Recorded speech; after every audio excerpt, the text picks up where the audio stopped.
Mr. Seth Godin, thank you so much for joining me on my podcast. I'm really excited to talk about your new book and some of these new ideas that you got coming into the world. Well, thank you for having me. It'll be fun. Yeah, so before we get into the practice, which I'm very excited to learn about and hear more about, I did want to start with uh, an introduction with how you were brought into my life, and that is with the book Linchpin. I think that book has had more of an impact on me than, maybe Think and Grow Rich by Napoleon Hill is up there, but I think those two books really changed like the trajectory of my work and my career. And just real quick, I want to read something which I wrote on my wall, and I've had it on my wall every day.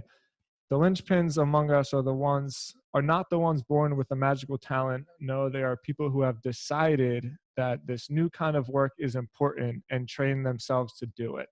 So my first question is, how did that insight come to you? And why do you think that's so important in today's workforce? Well, first, I'm sort of moved that you've had that on your wall. It's an optimistic statement. It's optimistic because I believe that we are capable of more and that we cannot allow society, systems, people who've been putting stuff on us to control what we believe is possible. Mm. And the alternative is to say, you get what you get, accept what you get, and suffer. And I have a hard time with that. So I have benefited from privilege my whole life. There are other people who have not, who have been oppressed, who have been told they have no right to speak up or to be seen or to be heard. And that happened, and it's real. And so then the question is, what should we do about it? What should we do about it as individuals? And what should we do about it as a society? And as a society, it feels to me like we have an obligation to open the door for people, to help them believe, to help them realize they're capable of overcoming things.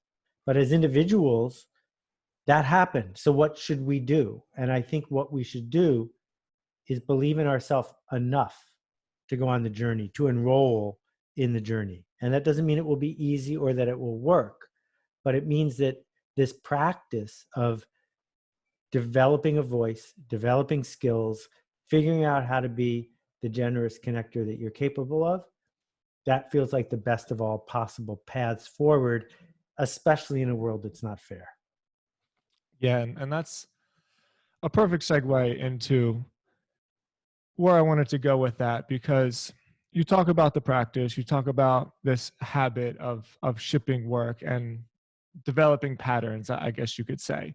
And in that idea is that there's no such thing as writer's block.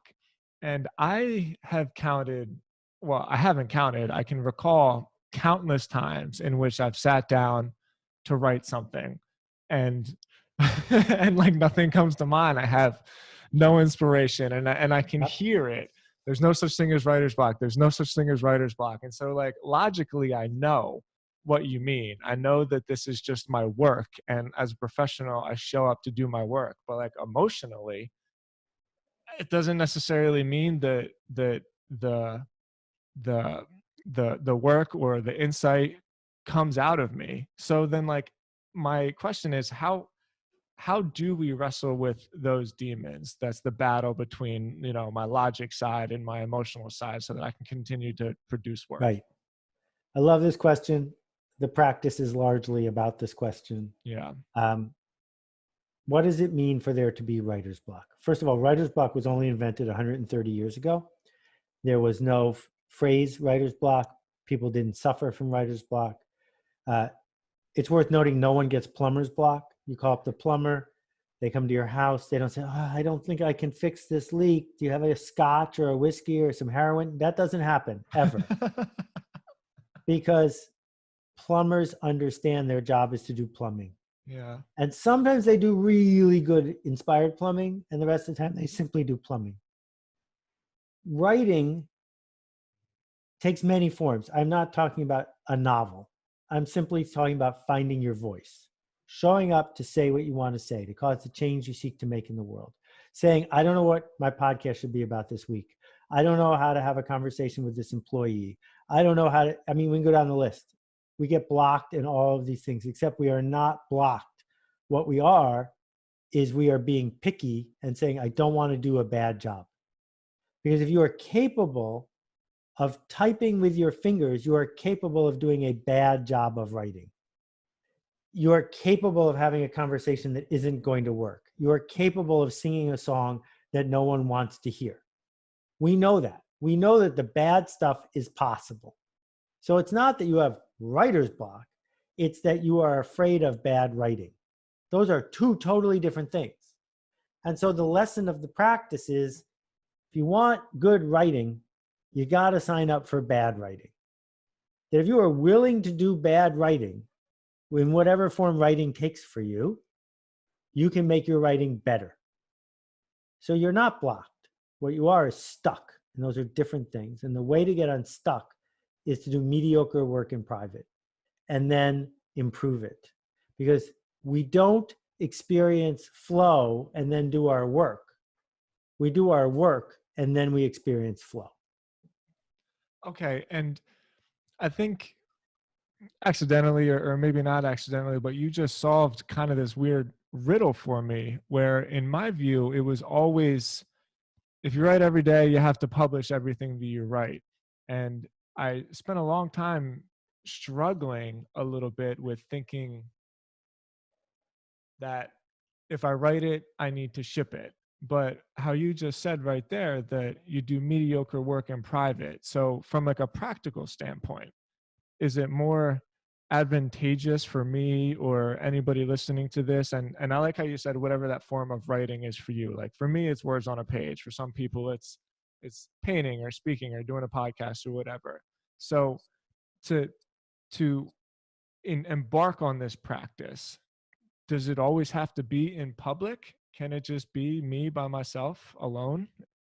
Right. So now we're getting into the overlap of marketing and creativity. The marketer in me says, if you regularly ship junk, your reputation isn't going to be very good. The writer in me will tell you about the late Isaac Asimov, who was a friend of mine. Isaac invented the conception of a robot. If you have ever seen a robot in a movie or a book, he invented that.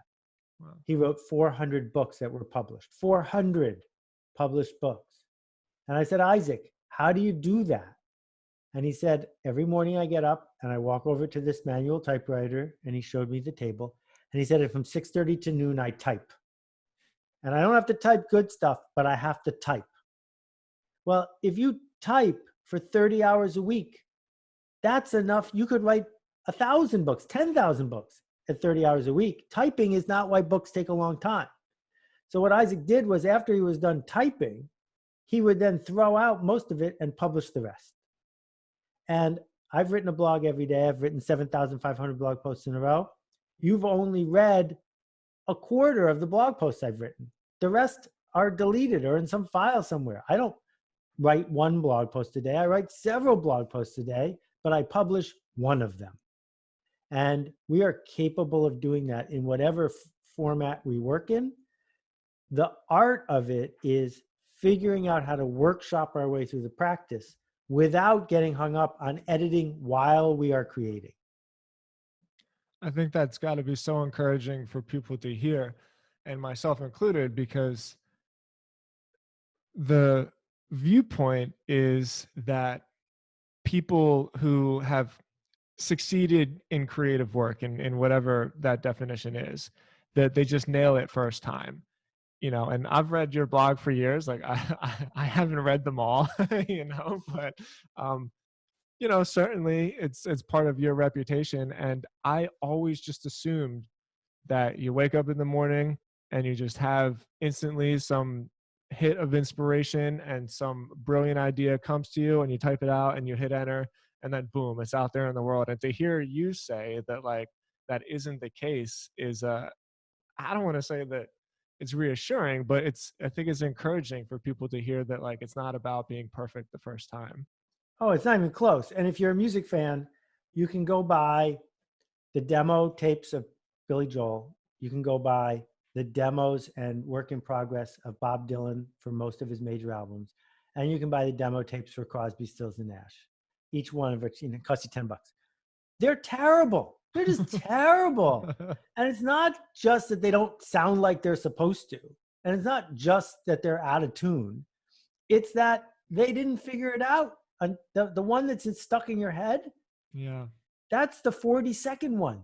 It's not the first one. Yeah. What a reassuring way to look at it. I thank you for that, because you honestly answered a 10-year question for me as I've been following along with this. It's like, but I don't get it. If I keep putting this out there and it sucks, then all I'm doing is kind of damaging my reputation. And so thank you personally for You're clearing welcome. that Thanks up. for asking. Yeah. And you know what? Elaborating on that idea, well, actually, this isn't even elaborating. This just goes right into it. At first, in my first 5 years, I would do exactly that, and I would think about mediocrity, and I would think about my reputation as I started to build an audience, and I built my email list, and I made a name for myself in the particular industry that I was writing for. My thoughts were all over the place, and my writing was all over the place, and in the practice and some of the ideas that you put forward, you talk about creating with intent. And I think the word was, forgive me if I don't quote this exactly, but like professionals work with intent, with a purpose in mind. So I guess I don't quite understand where you're going with that, and I would just like a little bit more insight on it. Sure. Lots to share here. Yeah. Authenticity is dramatically overrated. Mm. That the internet decided that authenticity was important. They should say whatever comes to mind. It should be the true version of you. Yeah. Except if you go to a concert, you don't want them to do that. You want their very best version of them. And if you go to the hospital, you don't want the doctor to be in a bad mood because they had an argument with their spouse. You want the very best version of them. In fact, everything that we interact with, we are asking the professional to bring us what they promised, not to be authentic. And the same thing is true when we are creating what we're in this conversation calling writing, our creative practice, which is we sign up for something. We have a genre. We fit into something. We rhyme. The thing is, you could watch any episode of Monty Python or any episode of Star Trek, the original series, or any episode of The Sopranos. Not any whole episode, any 12 seconds of it. And you know exactly what you're watching. Yeah. It rhymes with itself, right? Well, your work needs to rhyme with itself. And so you signed up for that boundary. I can't start running a lot of recipes on my blog because even though authentically I might want to share with you my recipe for makhni dal, which keeps getting a little bit better and would be generous for me to share, it's not in the boundaries of what I signed up to do as a professional blogger. Now, the thing about boundaries is it makes your work better, not worse. That what we know, for example, about sailboats is the slowest direction for a sailboat to go is directly into the wind. Can't do that. But the second slowest direction is directly with the wind, which surprises a lot of people. But in fact, it's only when you're going across, when you have something to lean against, when you have a boundary, that the boat is able to go the way you want it to go. And my argument here is, if you're complaining about the constraints, what you're really doing is trying to hide, because the constraints are a platform that let you do better work. This is the second time in a month that the idea of restraint and constraints has come up on my show. And somebody shared something with me recently that really stuck with me. And it's a little bit deep, and I try not to get too deep on the show, but the quote was so good, where if God can be everywhere and see everything and go anywhere, what's the one thing that he or she lacks, right? And it's limitation. And so like all art and all beauty that like people can create, like the one thing that we have over that is just this idea of restraint, is limitation. And I thought that was just really beautiful, and how it put it made me feel better about the idea of like picking a lane and trying to be my best in that lane. Yeah. And, I'll give you an example. Yours is sublime. Mine is ridiculous. There are a bunch of constraints that magicians have, and there are a bunch of constraints that the TV show Saturday Night Live has. And a really long time ago, more than 30 years ago, Lauren Michael broke both of them. And Penn and Teller were on, and they did a really cool juggling act. And I'm going to ruin the trick. It doesn't matter. It's a long time ago. They filmed them upside down with cameras upside down. So the gravity was all backwards. And it's hard to visualize, but try to imagine that when they threw something one direction, it went the other. Mm-hmm. And that's cheating. It was brilliant because they erased a constraint. They made gravity something we cannot reverse. They made Saturday Night Live, which is supposed to be honest and live, neither. Yeah. And by breaking the constraints, they made people gasp because it was clever.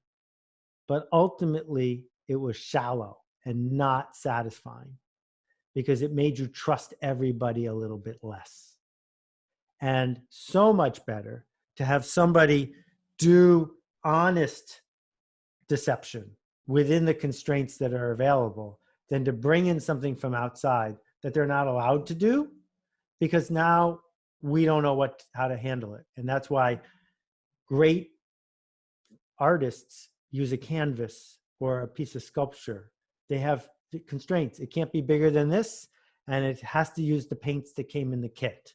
Because with those constraints, now we have a chance to express ourselves. But if we have no constraints, there's no boundary. Okay, so another personal, almost self-serving question here is, as a person who, well, I guess giving you a little bit of context, I have a website that I started, which is about recovery, right? It helps people that have struggled with addiction. And I understand the restraint there. But for me personally, like, I'm more than just a writer or somebody that's like, I'm a lot of things. I love fitness, and I love going on hikes with my wife, and, you know, maybe making some videos about that. So like, how do I serve the creative need that I have to just talk about my life and talk about all these other things that I'm into? Yeah. So you go to Starbucks to get a Frappuccino, and the barista says, well, actually, I play the ukulele. And instead of making you a Frappuccino, they play you a song on the ukulele. Right? You're probably not going back to that Starbucks anytime soon, because that's not the deal.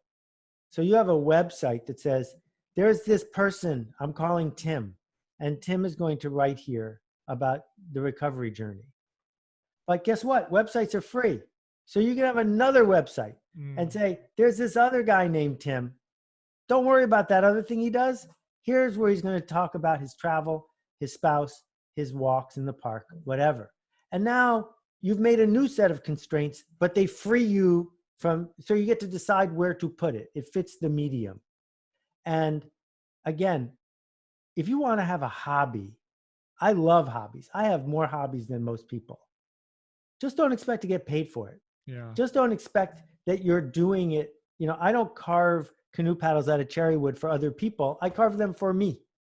That's who I'm pleasing. And I'll make them when I want to make them, the way I want to make them. But if I'm going to show up in the world and say, I wrote a book, would you like to buy it and read it? Then I got to make a promise, and I got to keep it. And it's not a hobby anymore. It's a profession. Yeah. And then I just love how all of those lanes connect, right? Because that's when you talk about going pro.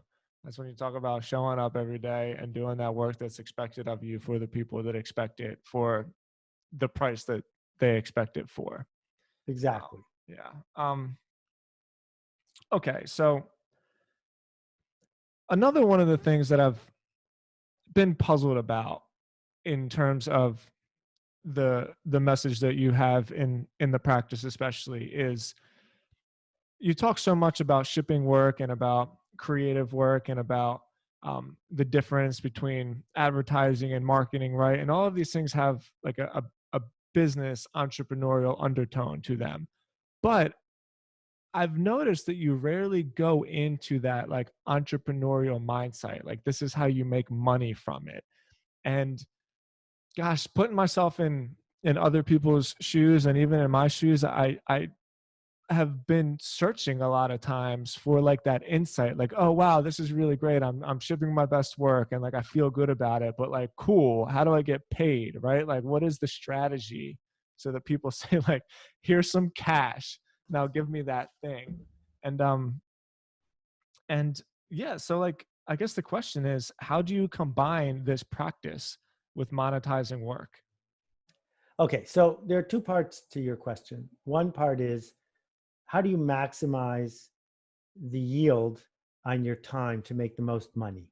And the answer is, I've never written a book about that. And I have no interest in writing a book about that, Mm, because that involves understanding the systems at play, giving up what you think might be important other than maximizing revenue to maximize revenue. And there are other people who can teach you how to do that. I don't want to teach you how to do that. But what is also in my work, not also, but what is in my work is 20, 30 books worth of me saying, if you create something in a marketplace that is scarce, that some people want, they will eagerly pay you for it. Now, there's a lot in that one sentence, because some things like the ability to make a homepage in WordPress are no longer scarce. You can go to Fiverr and buy that for $7. So if you need to be able to sell it for $700 and you're as good as those people, no one's going to buy it from you for $700. They're going to buy it from someone else for $7, because it's not scarce. Or if you make something that takes an enormous amount of heart and soul and people don't want it, they're not going to pay for that either, mm, because it cost you a lot, but it's not worth a lot to me. And so this is marketing, which is the book before this one, plus permission marketing, plus tribes.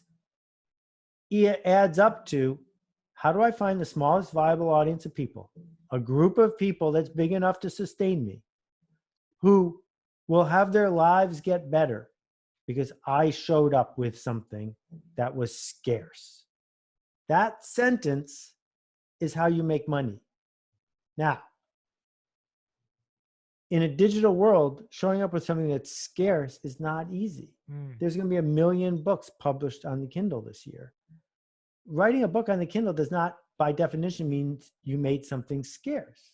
On the other hand, if you write a book on the Kindle that every single taxidermist in New Hampshire needs to read because it's going to be their shared understanding of how the world is, and you're a taxidermist in New Hampshire and you didn't read it, you have a problem, because the group you seek to align with is talking about something and you're not. So that is a valid smallest viable audience, because there might be 1,000 of them, and at $100 each for the PDF, you can make a living doing that. That's specific. But if you write a romance novel, well, the people on the Kindle are going to say, well, if this wasn't here, I'd just buy a different romance novel. It's not scarce because it's not in demand, because there's so many other choices. So this goes back to the idea of hobby. So a good friend of mine plays the banjo. He's very good at it. But he's not Bella Fleck or Abigail Washburn. And Bella Fleck and Abigail Washburn can sell out a theater back in the day when we went to theaters. How can they sell out a theater? People aren't going because it's the only banjo in town. Alan plays the banjo for free. They're going because they got to tell their friends they went to see Bella and Abigail. That's what's on sale, is the fact that the most famous banjo players in the world, other than Steve Martin, are coming to town. That's what you went to see, not to hear banjo. You can hear banjo at home on Spotify for free. So being really clear about our craft helps us be clear about our practice. Because on one hand, you don't want a job where you do what you're told all day. That's the opposite of linchpin. On the other hand, you can't have a job where you get to do whatever you want and then get paid a lot for it, because no one has that job. People like to say that they have that job, but like nobody really has that job. uh, wow, that was very moving. And I think the place that I would go with that is in the practice, you talk about the idea of avoiding certainty. And I think that's what people are looking for, at Yep. least what like most businesses are looking for. That's the whole reason why, I've spent hours writing business plans and marketing plans and keyword research and all that other stuff to give myself this idea of certainty that the work that I will do will pay off. And so, to a degree, it does do that because I think that there is value in research and data, but there's really not also at the same at the same time. Like you never know what's going to happen. Well, let me argue that a good business plan is not about certainty. A good business plan is about smart questions. Mm, A good business plan says, here are the known constraints that everyone can agree upon. If my business doesn't exist, is anyone going to miss it? And if I'm going to show up with these constraints in place, what are the 4 questions I better be able to have a good answer to about what I'm going to do next? Now, my answer to those questions might not guarantee it's going to work, but it's really clear that if I don't have an answer to those questions, I'm going to fail. And anything we're doing that's causing change to happen has to have uncertainty associated with it. Because if it was certain, then the change would have already happened. mm. Well, agreed totally. And that's uncomfortable to hear because, like you mentioned before, in a digital world with so many people playing, like it's harder and harder to be more and more scarce. So, Yep. like, how would you advise the practice that the art is gonna separate you from all the other people that are trying to do the same thing? Well, I think we have to begin by understanding genre. If you are a sculptor, you are not competing with a professional juggler or somebody who does plumbing. You are only trying to be able to reach people who are in the market to buy a sculpture. And that's a very limited group of people who have a very limited number of choices. And then we can say, all right, well, how do they decide? How do they decide to acquire a sculpture? How do they decide to talk about a sculpture? How do they all of these decisions are about who you are seeking to serve with your art. And some creators refuse to have this conversation. And I find it very frustrating. So in the book, I quote Nobel Prize winner Bob Dylan, who is also a serial liar. I quote him talking about how a ghost comes to him in the middle of the night and tells him what to write. This is just not true. I am very certain that a ghost is not writing Bob Dylan songs. And I'm also certain that Bob Dylan knows after he's played a song whether it's a Bob Dylan song or not. Mm. If it's not a Bob Dylan song, you're not going to hear it on one of his records because Bob Dylan always sounds like Bob Dylan. That is part of his craft, that he has established that for people who want Bob Dylan, there's only one person to buy Bob Dylan from, and it's him, right? And so what we get to do as someone who's going to adopt a practice is say, if I got ever more daring at this, ever more grounded in this, ever more clear about this, is there ever a situation in which I could be a professional at it? Has anyone ever gone from where I am to the other side where there's a line out the door of true fans who are waiting to engage with the work? Mm. And if the answer is no, then you probably found a hobby. And that's okay. I love hobby. But you shouldn't mortgage your house for a hobby. On the other hand, if the genre exists and there are systems in place to permit people who are willing to lean into it to do that work, right? Then, yeah, I think that they're going to be buying original symphonies from people who write original symphonies going forward. Not very many, but if you commit to the practice, each one that you do will sound more like you, and each one that you do is more likely to get closer to where you hope to go. So you can commit to that journey, but you can't do it saying, and I need it to work. Mm. You have to do it saying, I'm committing to the practice. And if I commit to the practice, I have found the best way for it to work, but it comes with no guarantee. Yeah, it's always again, it's like a breath of fresh air to hear you talk about that, the difference between a hobby and it might not work because, I'm not on social media really at all anymore. I Good. used to spend a lot of time on it, um, and it's just very easy to gain attention by talking about like, oh, just find your passion and go all in, and like hustle and hustle. But I appreciate the fact that, if I'm trying to make a business, what's something I suck at? Baking, right? Like, and I go all in on baking cakes, and I name them something really unique and special, but like my cakes just suck. No one's gonna buy them, and like I can commit, like you said, to that journey, but it doesn't mean it's gonna work. And I just think that's an important conversation to have. So yeah, um, okay, Seth. Well,